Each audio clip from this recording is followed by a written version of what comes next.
Assalamualaikum warahmatullahi wabarakatuh. Kembali lagi dengan kami. Hari ini kita akan memberikan informasi yang valid terkait tentang adanya klan Baalwi yang ditangkap oleh tim Tabur dan intelijen Kejati Kalbar, juga intelijen Kejari Pontianak dan tim Tabur ini terkait tentang adanya klan Baalwi yang memalsukan surat. Dan kasusnya ini sudah lama, akan tetapi ditangkapnya baru-baru ini.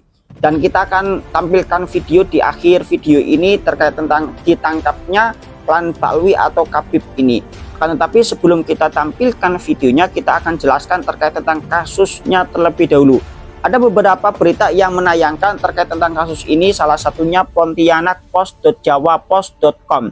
Kita bacakan dan kita terangkan terkait tentang kasusnya terlebih dahulu. Ntar kita akan tampilkan video ditangkapnya Bapak Alwi Al-Muthohar atau Khabib Alwi Al-Muthohar.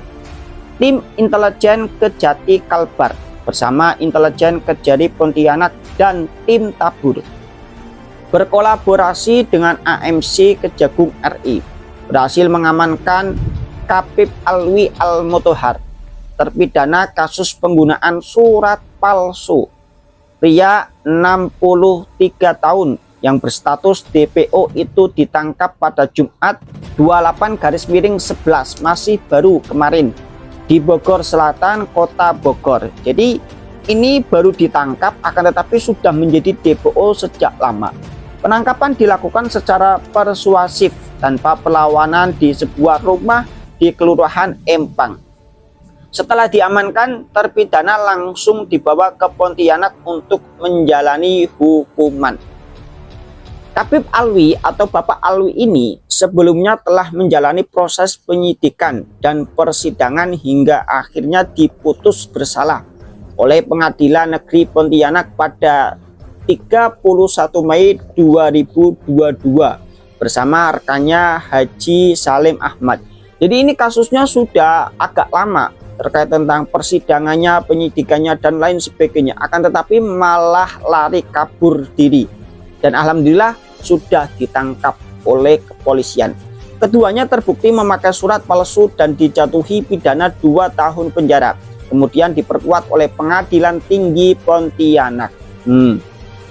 Pada tingkat kasasi, Mahkamah Agung melalui putusan nomor 1491/PID/2022 menolak permohonan kasasi, sehingga menghukum para terpidana dengan pidana penjara 3 tahun. Nah, ini di penjara 3 tahun. Usai putusan inkrah, jaksa telah memanggil terpidana 3 kali untuk pelaksanaan eksekusi, namun tidak pernah hadir hingga akhirnya dinyatakan buron sejak Februari 2023. Ini kan buronnya sudah lama. Nah, pihak Kejari Pontianak kemudian menerbitkan DPO dan melakukan pencarian sejak 1 September 2025. Ini menjadi DPO pada 1 September 2025, masih baru menjadi DPO-nya.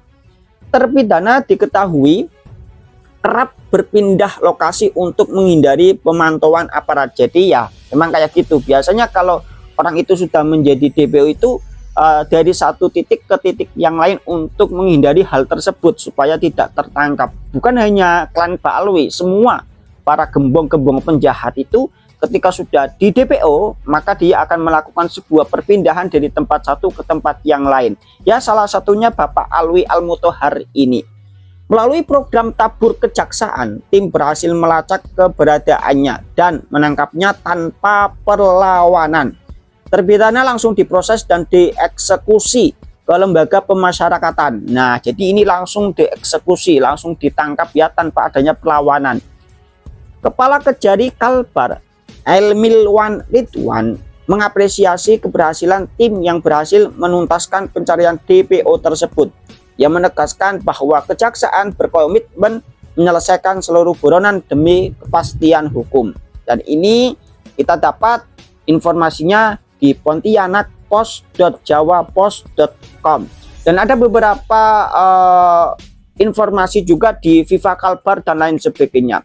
Yang menjadi pertanyaan, ditangkapnya Khabib Alwi ini itu kan di daerah Empang Bogor. Kenapa kok di Empang Bogor? Nah, ini bisa kita jelaskan bahwa di Bogor itu memang banyak sekali klan Baalwi yang bercokolan, sehingga aman di situ secara umum, akan tetapi tidak menyurut daripada perhatian polisi dimanapun berada, sampai ke luar negeri pun itu kalau memang sudah menjadi DPO akan terdeteksi.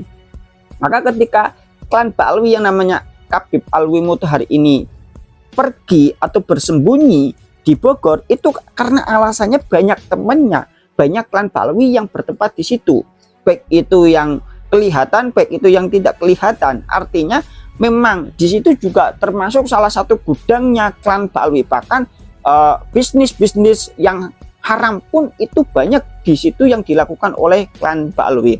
Itulah kenapa salah satu klan Baalwi yang mendapatkan kasus itu larinya ke Bogor. Ini menurut analisis kita. Mungkin monggo teman-teman jikalau ingin berkomentar ataupun menambahi ataupun mengurangi ataupun ada sesuatu yang salah, monggo dikoreksi. Mungkin itu saja kita tampilkan video terkait